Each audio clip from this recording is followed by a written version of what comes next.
ABC General Hospital Spoilers show that when Maxie finally opened her eyes after being in that state between life and death for months, something inside her changed. It was a feeling she couldn't quite explain or brush off. She hadn't survived by some miracle, it was more like a warning. Ever since she woke up, every breath she took felt heavy with an unfinished truth, something she knew she had to bring out into the open, even if everyone else wanted to keep it hidden. Even though the doctor said her amnesia about the poisoning was normal, Maxie felt that the dark spots in her memory weren't just from forgetting. She knew they were more like fear put there on purpose by the man who wanted to shut her up. What really haunted her wasn't the coma itself, but knowing that someone had planned for her to vanish from her own life and that they nearly pulled it off. The more she went over those scattered bits of her last clear memories, the clearer it became that she actually remembered more than she'd let on, and keeping it to herself was starting to feel like its own kind of poison. Each day that passed, she felt the weight of confessing everything she remembered about the man behind her collapse pressing down on her. More and more. It wasn't just about justice anymore. It had become about survival. Maxie felt something different in her hospital room. A chill that grew every time the lights went low or footsteps passed by in the hall. Someone was keeping a way too close eye on her recovery. Someone was scared of what she might say. That fear, sharper than any doctor's words, squeezed her throat like an unseen hand reminding her she wasn't safe yet. The enzyme that had destroyed her body was gone, but the fear it left behind stayed with her. Maxie knew that this lingering terror was exactly what her attacker wanted, but rather than quieting her, the fear actually sharpened her focus. She knew the name of the man who wanted her gone, and she wasn't about to let him chase her in the shadows anymore. As she got ready to talk with Anna, she sensed something had changed quietly in the air around poor Charles. People had started whispering about a deeper plot hidden beneath the casual talks, suggesting that her poisoning was just the first step in something much bigger. Sidwell's desire to control deception didn't fade while she was in a coma. If anything, the time without Maxie made him more determined. The man moved quietly and carefully like a serpent, silent, calculating, and patient. Somewhere deep in the chilly corners of her memory, Maxie could still catch the faint echo of his voice talking about a second phase. Something she didn't get back then but now saw clearly as a threat. Whatever Sidwell was planning her confession could tear it all apart.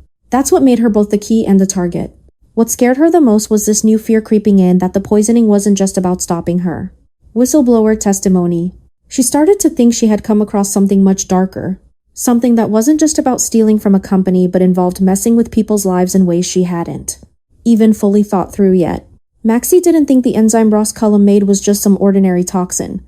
She had a feeling it had been tested, before maybe even refined through some pretty shady experiments. Why else would Sidwell be so sure it actually works? Why would Colette talk about it so coldly and with such detached satisfaction? Maxie was afraid that her poisoning was a message, a warning to anyone else who might get in Sidwell's way.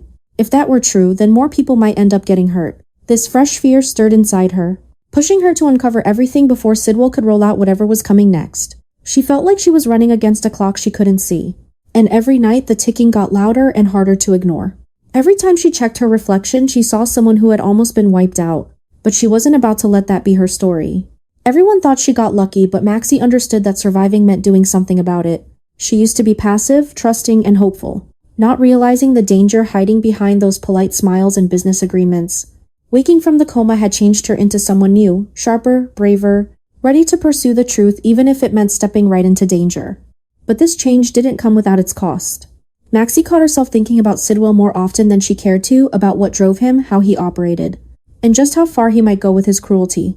The darkness around him tugged at her thoughts, drawing them in like a force she couldn't escape, making an uneasy closeness between hunter and survivor. She hated that he took up space in her mind without paying rent, but she couldn't ignore that the only way to keep ahead of him was to really understand him. She wasn't fascinated by it, she was trying to save herself. Knowing what he might do next could be the difference between her staying safe or someone else getting hurt. As the pressure to spill everything kept building, Maxie knew she couldn't rely on the quiet anymore. Every quiet word in the hallways, every stranger in the elevator, every misplaced medical chart felt like a part of the tangled web Sidwell was putting together. She realized that if she told the truth too quickly, it could bring about the retaliation she was scared of. If Sidwell got even the slightest hint she was getting ready to expose him, he would change his tactics, adjust quickly, and come back swinging. He had already shown what he could do. The next try might not give us any chance to bounce back.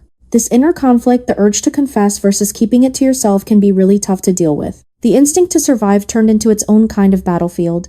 Maxie understood that once she spoke up, it would kick off a whole new fight, one she wouldn't be able to get away from. But keeping quiet felt like giving in to the monster that tried to take her life. Somewhere between those two ends, she made up her mind she'd share everything, but she'd do it carefully. Not on a whim. Her confession wasn't meant as a plea, but as a weapon. And when she finally spoke Sidwell's name as her attacker, she made sure his whole empire of manipulation came crashing down along with him. What Maxie didn't know yet was that Sidwell was already working on the next part of his plan, a darker, more complex scheme that went well beyond deception. Her awakening made him move faster than he planned. Her courage had shaken his hold on things. Her strong will to speak had thrown her right into the middle of a storm he was ready to bring down. For the first time since she woke up, Maxie felt something stronger than fear. She felt purpose. She faced the darkness not because she felt no fear, but because she had come to know what it really looked like. And as long as she kept pushing toward the truth, Sidwell's hold on her life would start to slip. The poison nearly took her life once. Her confession could be the thing that finally breaks him. When Maxie finally woke up from her coma, it shook Port Charles to its core. But the real shock hit Nathan and Spinelli when they looked into her eyes and saw that something much worse than just poisoning had happened. It wasn't only the trauma, the enzyme, or the weakness left in her voice, it was the shadow behind her fear. The way she talked about fragmented memories, like someone had carefully cut out pieces of her life. That quiet pause, the slight catch in her breath. To lit a fire in both men, a fire strong enough to change everything in the story. Nathan felt it hit him hard like a punch to the chest, a responsibility, a vow, and an anger he'd never let himself experience until now. Spinelli felt it like a spark lighting up something deep inside. The part of him that used to track down digital ghosts and catch criminals hiding behind false stories. Now they both got caught up in the same mission, to find out the truth and stop the monster who hurt Maxie. The change between the two men happened suddenly and almost harshly, like fate was pushing them to forget their messy past and combine their strengths. Nathan's idea of justice turned colder, almost like he wanted revenge. Meanwhile, Spinelli's mind raced with calculations, patterns, and connections that no one else in Port Charles noticed. For the first time, they didn't act like rivals in Maxie's heart. Instead, they stood together as protectors of her future, two parts of a power Sidwell never thought he would stir up. Beneath their determination, a quiet fear grew that neither of them said out loud. Maxie's poisoning might have been just the first step in a darker plan that was still unfolding. As Nathan dug deeper into the investigation, he couldn't shake the feeling that Sidwell hadn't just tried to silence Maxie. It seemed like he wanted to change her whole life, mess with her memory, and make her a pawn in a bigger scheme. Spinelli's findings only deepened that obsession, uncovering financial trails that slithered like snakes. Secret messages tucked away in Deception's internal servers, and coded hints about a reset event. A disaster that was planned way before Maxie ever fell on live TV. Every new clue was like a slow cut into the truth, peeling away layers of a conspiracy meant to hurt more than just one person. With every new revelation, Nathan's anger deepened, becoming sharper, colder, and more threatening. What scared Spinelli the most wasn't the conspiracy itself, it was the thought of what this new Maxie could go through. If the truth only came out at the last moment. Her nightmares kept getting worse, and her panic attacks happened more and more often. Sometimes she'd wake up gasping for air. Sure, she was still choking on the enzyme Sidwell had pumped into her bloodstream. Trauma had stuck with her like a shadow that wouldn't go away. Spinelli realized that if Sidwell had a phase 2 in mind, Maxie's weak condition made her the ideal target. He was afraid the man wouldn't strike again, just because he could, but because he was obsessed. Nathan kept his fear under wraps. But it crept up on him during the quiet times, like when he saw Maxie looking at her reflection, as if she was trying to bring back the woman she used to be, or when her hands shook while holding a pen, the weight of betrayal still pulsing beneath her skin. Nathan had told himself he'd keep her safe, but now he realized just keeping her safe might not cut it. Sidwell wasn't just dangerous, he was careful, unstoppable, and working on a schedule Nathan and Spinelli hadn't figured out yet. Maxie's future, which used to be bright and full of the kind of chaos only she could handle, we now felt like it was hanging on the brink of disaster, one that could take her down and everyone she cared about along with her. The darkest twist in the story showed up when Spinelli found a hidden message tucked inside a corrupted file, an encrypted blueprint for something called continuation. It mentioned a different test subject, a different formula, and a different target. At the bottom, broken up but still clear, was Maxie's name. Not as a victim, as a variable. Nathan's stomach dropped the moment he laid eyes on it. The poisoning was never meant to kill her. It was supposed to measure her, to learn more about her, getting ready for something much worse. This realization sparked a new obsession, darker than before, the drive to take down the man who saw Maxie not as a person but just a tool. Nathan's anger, which he used to keep in check, turned wild and fierce like an animal. It was a kind of rage that came from wanting to protect, almost ready to push aside any rules or sense. Spinelli noticed Nathan losing control and pushed even harder in their investigation, knowing that if he didn't keep ahead of Nathan's quick urge for justice, things could get out of hand fast.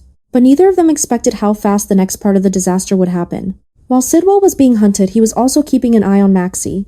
While they got ready to reveal him, he was busy getting ready to take back what he thought he had begun. While they were busy trying to keep her future safe, he was already grabbing hold of it. The cold reality was clear. Maxie surviving didn't close the chapter, it actually started it. As Nathan and Spinelli went further into the twisted maze of secrets, they started to realize that the next disaster waiting for Maxie could be much worse than the poisoning that nearly took her down. Because this time Sidwell wasn't trying to silence her. He was trying to change her fate.